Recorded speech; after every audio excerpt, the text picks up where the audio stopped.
Hey, this is Rahul and how's it going everyone? This is the best GoPro gimbal that I've ever used. Most action cameras come with internal stabilization these days, and if you're a GoPro Hero 6 user like me, then the internal stabilization is phenomenal. If you're wondering whether you actually need a gimbal, listen to this. The internal stabilization is not perfect, it doesn't work in low light. Also, on extreme sports or a roller coaster ride, it may be more than what the camera's internal stabilization can handle. For truly smooth and cinematic shots, sometimes you need a bit more, and those are the secret to my really smooth shots while I'm riding the motorcycle. They cancel out unwanted motion in roll, tilt and pan axis and also smoothens out the camera movement, giving your footage the smooth, cinematic Hollywood movie feel. Presenting the Feiyutech G6 gimbal for GoPro and other action cameras. Links for both Feiyutech G6 and the GoPro camera will be given in the description below. Just like the previous version, the G6 is also splash proof. Since the GoPro is also a waterproof camera without its casing, using the GoPro along with the G6, you have a system that can shoot close to the beach or the pool without worrying about an accidental splash ruining everything. It has 360-degree pan, 360-degree roll and a 320-degree tilt action. If you take in comparison the Feiyutech G5, that also has a 360 pan, a 360 roll, and the tilting is kind of limiting, as you can see. I am an existing user of the Feiyutech G5 gimbal, so one look at this new product and I can see how far they have progressed with this year's version. Even the packaging is more premium with brushed metal painted rubberized semi-hard case with eggshell foam. Cases like these often come with much more expensive DSLR gimbals, and the GoPro can stay on this gimbal when you pack it. The previous G5 gimbal just came in a soft case in comparison. I give this packaging a solid 10 out of 10. So if you turn it on, you can see that the rear arm is at a 35-degree angle. That means that if you're shooting, your view of the screen will not be restricted. I'll take you through all the buttons. First of all, this is the joystick. It moves up and down, which means in the roll axis, and also left and right, which is in the pan axis. Secondly, below which there is the power button, which is basically if you press and hold, the gimbal will turn on or turn off. But while the gimbal is on, this power button also becomes the mode button, which cycles you through the 4 modes of this gimbal. Below which there is the record button. If you have to use the record button, you have to connect this gimbal to its app, and then you can connect to the GoPro via Wi-Fi, and then you can start recording and stop recording using this button. Have the entire camera control in one hand, leaving your other hand free to do whatever you like. Now on this side there is the settings button. This can flick between the video and photo mode on your GoPro while the camera is connected, and you have this micro USB port where you can actually charge the gimbal. On this side you have a very unique button which moves the camera on its tilt axis. So you have seen a lot of new videography where you have this tilting shot where the gimbal is moving in, at the same time it is tilting towards the subject. This is called the POV shot, like your head tilting. That can be simulated by this gimbal. Below that POV button you have this trigger button. The trigger button basically locks the gimbal in place. So if you are in, say, pan follow mode, you press this, and just like the DJI devices, the gimbal locks up. So the gimbal is right now locked. Now this gimbal can also be adjusted using hand movements. If this is really fast, right? You can do this really fast. So if you do something like that, then you want to get back to the normal mode, you just press this twice and the gimbal stabilizes and neutrals itself back to the default position. The small OLED display panel on the handle shows useful information. They also have a support for the new Sony Rx0 camera. It is currently showing HF, that means it's in pan follow mode, and if you press it once, it goes to lock mode. In lock mode, the gimbal, even if you move the gimbal in whichever direction, the camera faces the single direction. That's lock. You press it once again, it goes back to the pan follow mode. In pan follow mode, along the pan axis, the gimbal follows your hand movement Along the roll axis, it is locked. Along the tilt axis, it is also locked. So that's the pan follow mode. Flicking between pan follow and lock mode is just a single press of the mode button.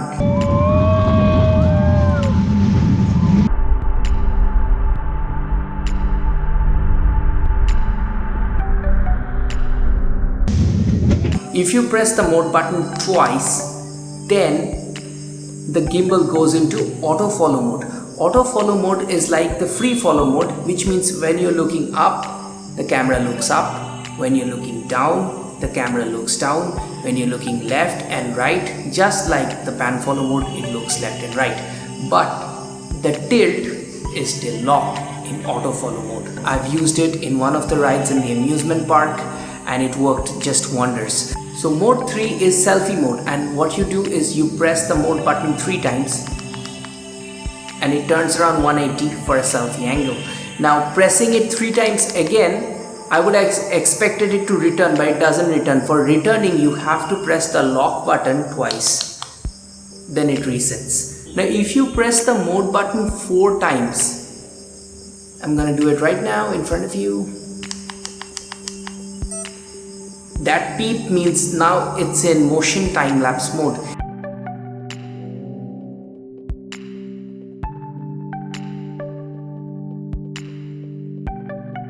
If you want to adjust the speed at which it will move, you have to connect it via the app. If you press the mode button 5 times, is basically gimbal initializing or recalibration mode, which is also very easy. You can refer to the manual. It has a very well written English and Chinese manual. Now I can't read Chinese, but I can at least tell you that the English version is the best, and basically that is how I could figure out this gimbal.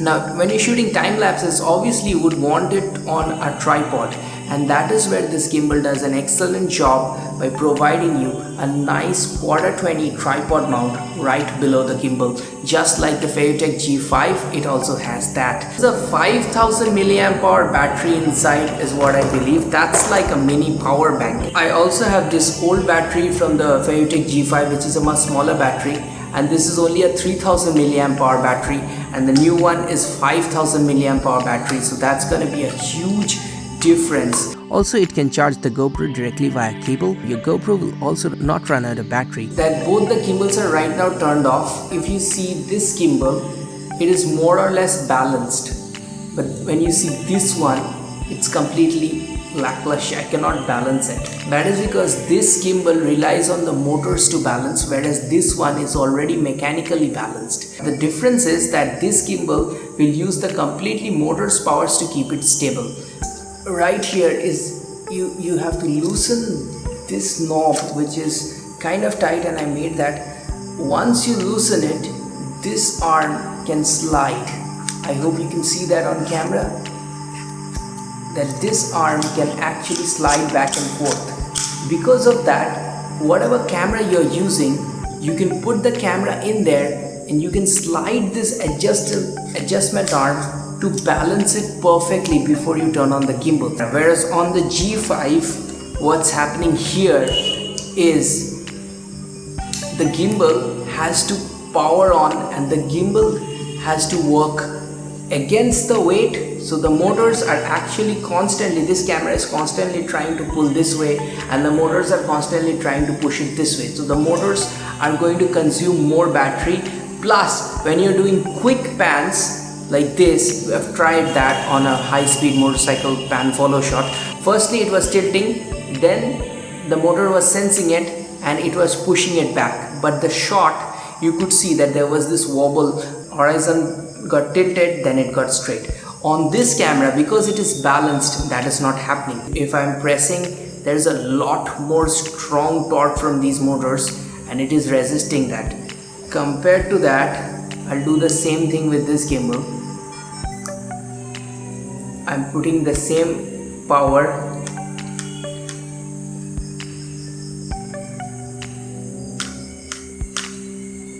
See how strong these motors are. Differentiate them. I'm pushing.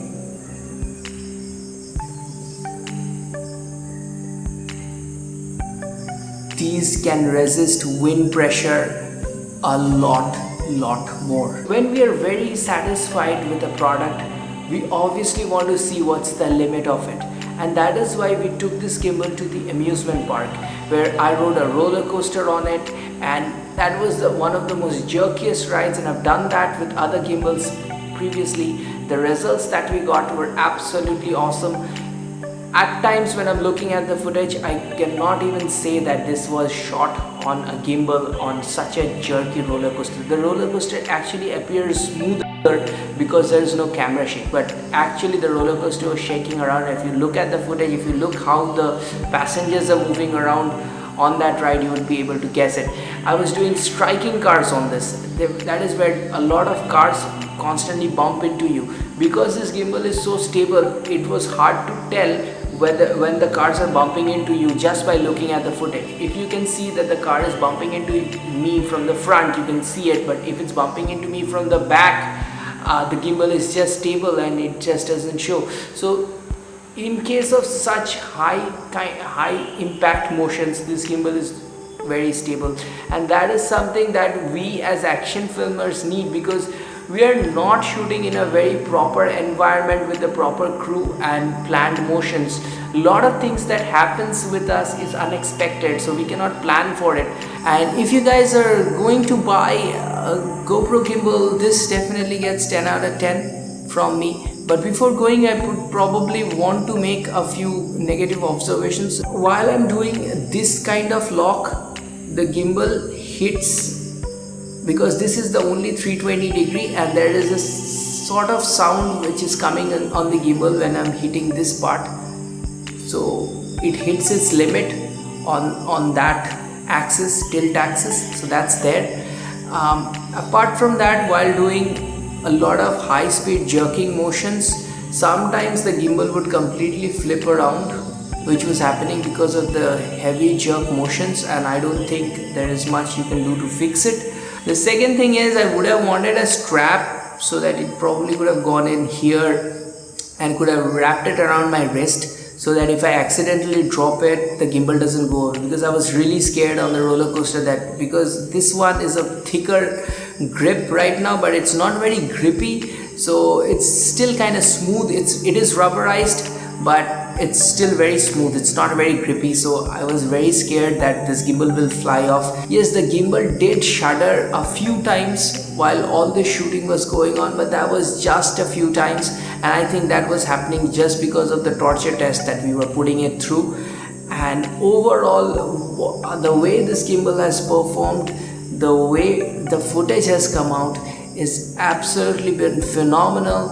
I am talking from not a point of a reviewer, I'm talking a point of a guy who does a lot of action filming and is always looking for something that can actually take that torture and live with it. The Feiyutech G6 is definitely the gimbal that can take that torture that I put my gimbals through regularly, and I am probably completely sweaty by now. And I have to end this review. I hope you guys enjoyed it. This gets a full-on recommendation from Ride with Rahul. Go ahead and buy this gimbal. I've left some links in the video description. I've left links for the GoPro Hero 6 as well. Thanks for watching, and I'll see you very soon. This is Rahul. Goodbye.